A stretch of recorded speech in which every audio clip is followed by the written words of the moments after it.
Hey everybody, welcome to another fun session with Haig. I got hopefully better looking paper board for us here today. Today we're going to be digging into Package Inferno and this cool project and what brought it about. So I guess to kind of start, I initially had written this as more of a learn AWS but also learn how to analyze NPM packages at scale. And so kind of the cool part about it was when I built it,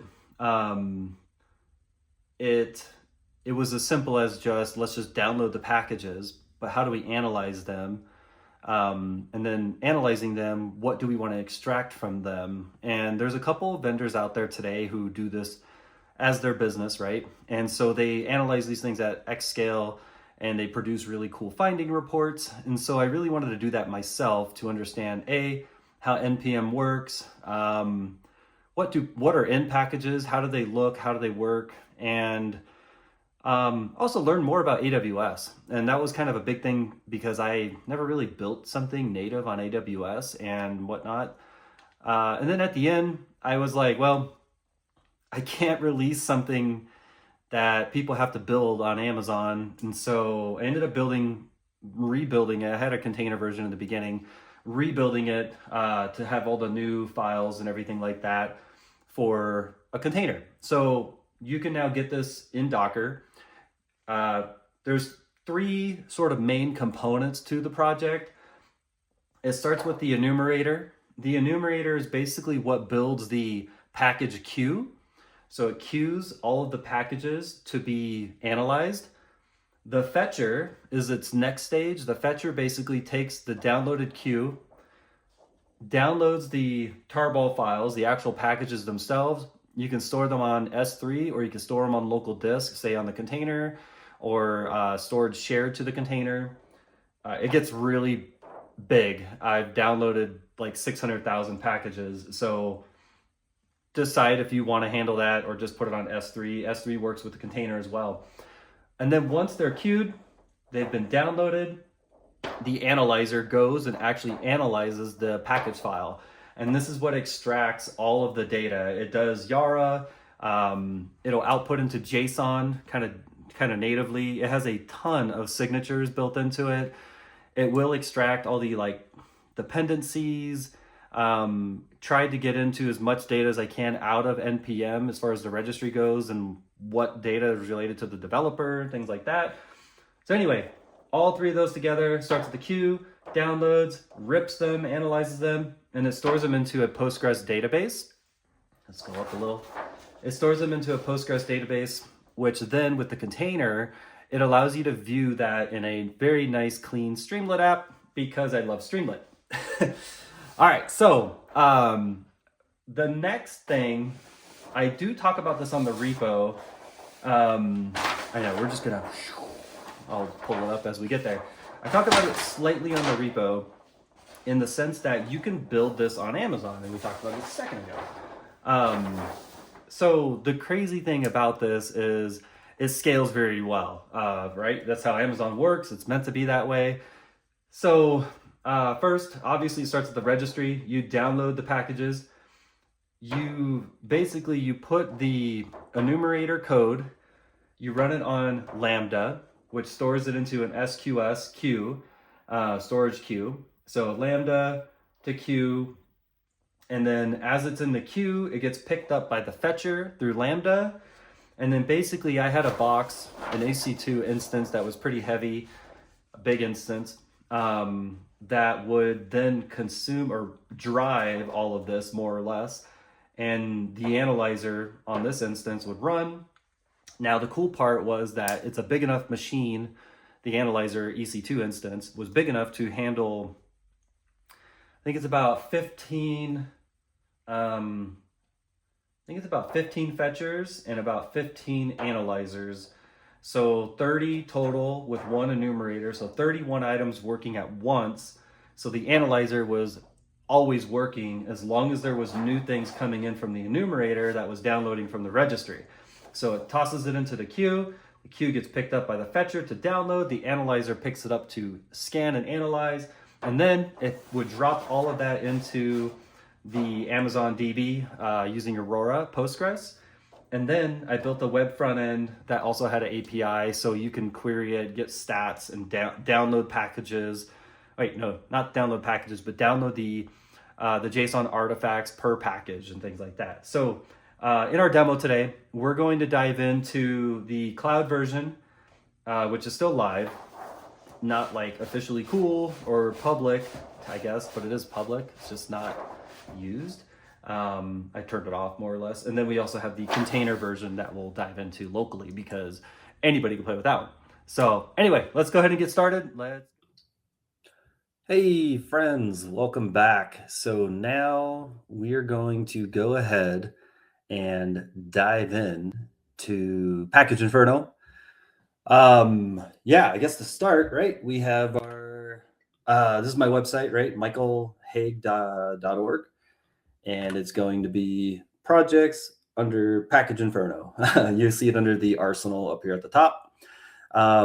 Here you can find the GitHub link and whatnot. Very high level, just talking about the project and stuff, whatnot, whatever it does, which we've already discussed on our sweet little paper whiteboard. I'm going to go ahead and flip over to the tab now. So Package Inferno on GitHub, you can access it and download it, fork it, star it, of course. I don't have a lot of stars on this one. I'm not sure this one has a ton of interest, but I think it's really cool because it's definitely one of the more unique things that organizations can do themselves or researchers can use for curiosity's sake. And it's quick. You don't have to go too crazy with it. So yeah, so I mentioned Enumerator, Fetcher, Analyzer, all pushes all this data to the Postgres database. And in this particular case, it's local on the container. And yeah, you can configure things however you want. Kind of the one thing I forgot to mention on our paper board was that, yes, it is very highly configurable. You can actually come in here, change all the different things, how far you want to go back as far as retrieving from NPM on the registry, obviously where you get it from, the data, where you want to host for AWS. So these are basically just if you want to move to the route of hosting and running this as a full pipeline, this would be where you would start configuring that. It's not hard to do. You could literally just ask Claude to take this project, put it on Amazon. You can do allow listing. So part of it is allow listing domains and which ones you think are safe. I tried to do this on the AWS one, but it's really tricky at scale. So I didn't get too nuts with it. Same with these different pieces here, allow listing certain tools, and obviously scoring is a big piece to this because you want to try to find ones that are of interest and that pop to the top. Word of wisdom on this is I found that pretty much every package uses a lifecycle hook. So you have to kind of dig through what you want to look for. There are rules in there that look for script downloading, things like that. Those trigger things and kind of show faster. There is a bunch of rules related to phishing. There was a whole campaign recently on NPM where they were delivering the package, and I think it just spawned like an HTML page, which you entered, and then it posted it off to wherever, right? So that's a thing. So I added that. Same with like the fake CAPTCHA stuff that's in here too, based off of the work we've done for ClickFix and whatnot.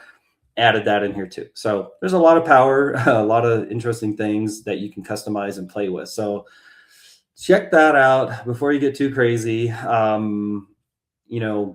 all the content, all the details here for you.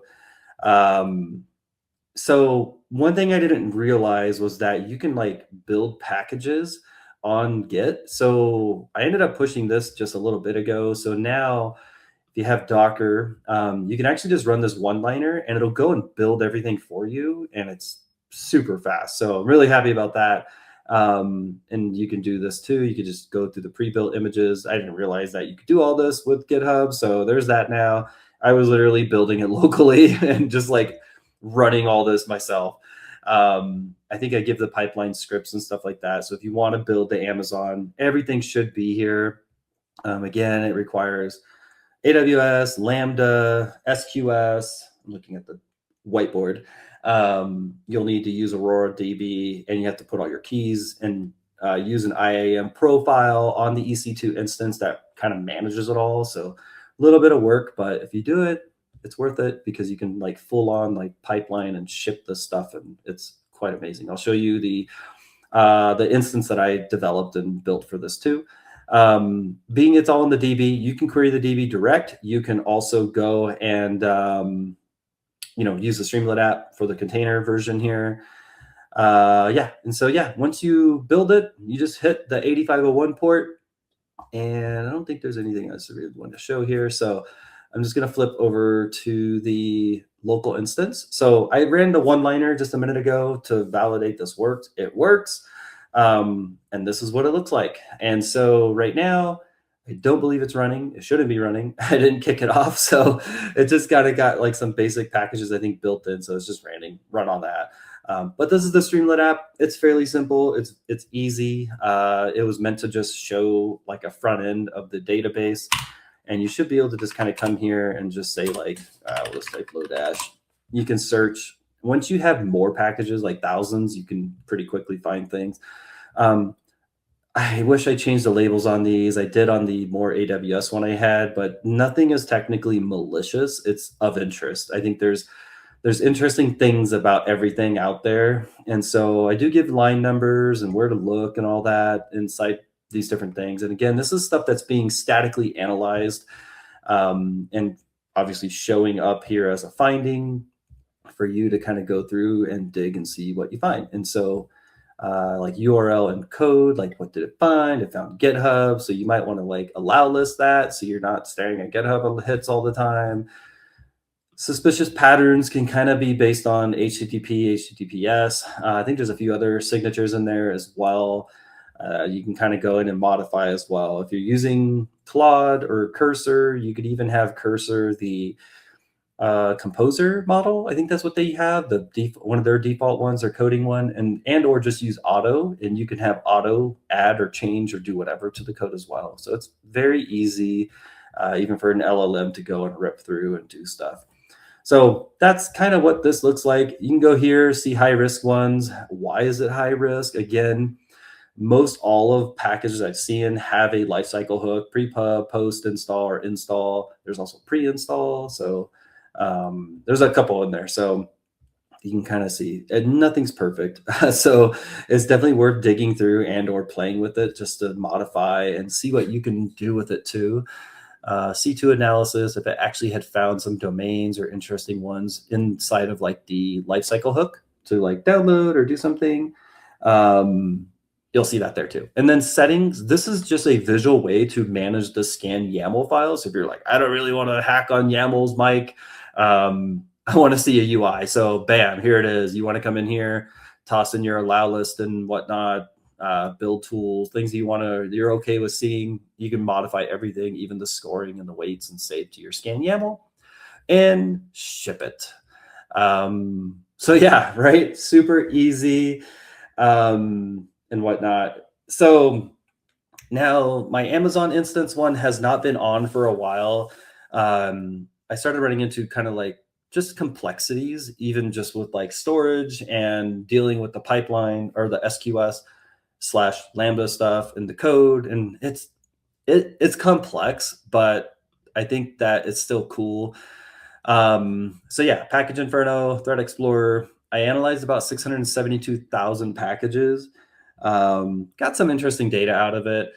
It has about 23 million findings. Again, there's no malicious or obviously bad things and whatnot, but I want to at least show you that there's a lot of things in here. So one of the cool things that I did add into this was that I wanted to be able to inject a package straight into the queue. I wanted it to be queued almost next. So the cool thing is like, if you had the package name and you're like, hey, like this one fired up on a blog, I could just go and drop it into the queue and it'll just kick right into the SQS and get picked up by Lambda, which would be like the fetcher. So it basically bypasses the enumerator, goes straight to the fetcher. The fetcher goes and downloads it, ships it right to the analyzer. Analyzer takes it from there, and then bam, you end up getting your package here. So then you can hit search.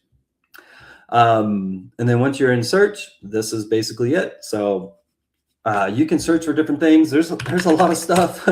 Again, you're looking at about 650,000 packages here. So there's a lot of weird things and a lot of things that people ship. So it's hard to perfectly say what's legit or what's not.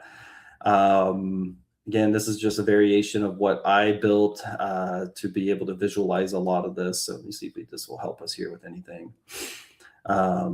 Let's just click in. So people can post anything they want on NPM. There's no like true like AV or validation of any kind of heavy sort.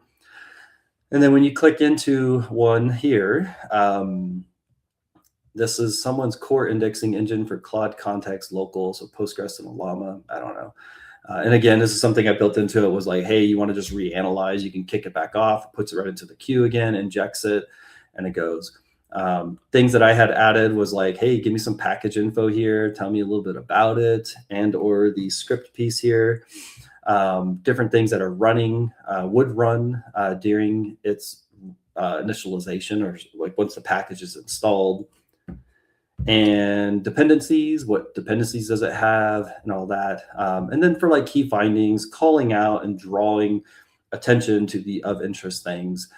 Again, it's hard to tell like malicious. So I try not to call or claim something as malicious. Make sure you're able to see this really well. Okay, cool.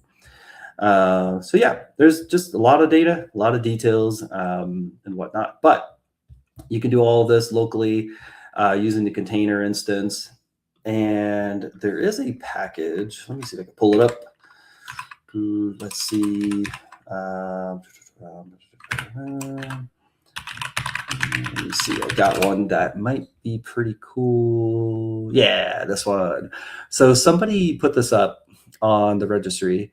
And again, I don't want to call things out as malware, but in this particular case, it does get flagged on this particular site in this instance and how we see it.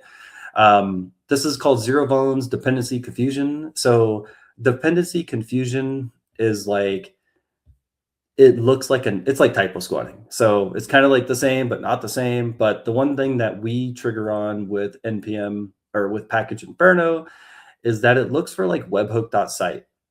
And in this case, it's doing a pre-install. So the moment it runs, it will do a hook or hit the webhook site and post your computer name, working directory, and who am I. So your name, your directory, and that out there. So kind of cool, very interesting. So that's probably one of the more like interesting packages I pulled out.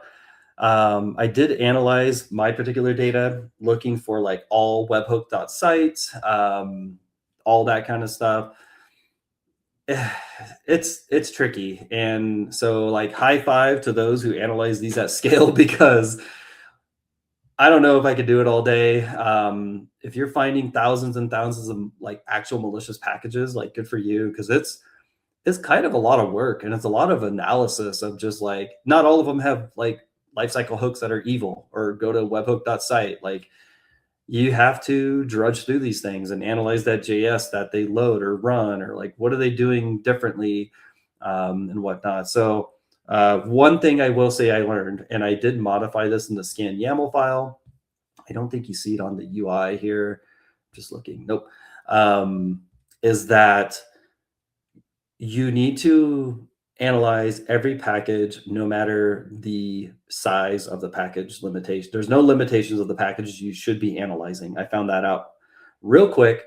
Initially, I was only scanning any package under 25 megs, not realizing that I was missing packages that were 50, 60, 70 megs that needed to be analyzed just as much. My bad. So I fixed that in the core of the project. If you look at into GitHub there, you'll see inside the scan YAML, it will scan everything because of this particular reason, because I was like, dang it. And I was so mad. I had to re-kick off scans because, yeah, that was frustrating. So yeah, anyway, long story short, it does have Yara enabled by default, at least on the AWS instance or variation. It should work in the container. If it doesn't, let me know, and or ask your local LLM. So yeah, this is a really cool project. and I highly recommend checking it out at least once in your life. I think there's really cool, interesting things that you can get out of it as an organization. You can also queue and or specify ship direct packages. If you wanted to analyze specific packages, it can do that too. You can inject that into the container to have them scanned. Yeah, I hope you found this interesting. I know NPM is not a thing for everyone, but it's obviously a thing because adversaries are abusing it. They want to be sneaky in a way that it gets their malicious stuff down into down to a developer machine, gain that remote access, and be able to laterally move and spread within an organization. It doesn't all have to be like Shai Halud, that one campaign, or any other one really. It could just be like that one with just using like phishing sites and whatnot. So I hope you found this interesting, and I hope you give it a shot, whether you're into NPM or not. Yeah, let me know in the comments or whatnot what you think, and or if you'll test it out.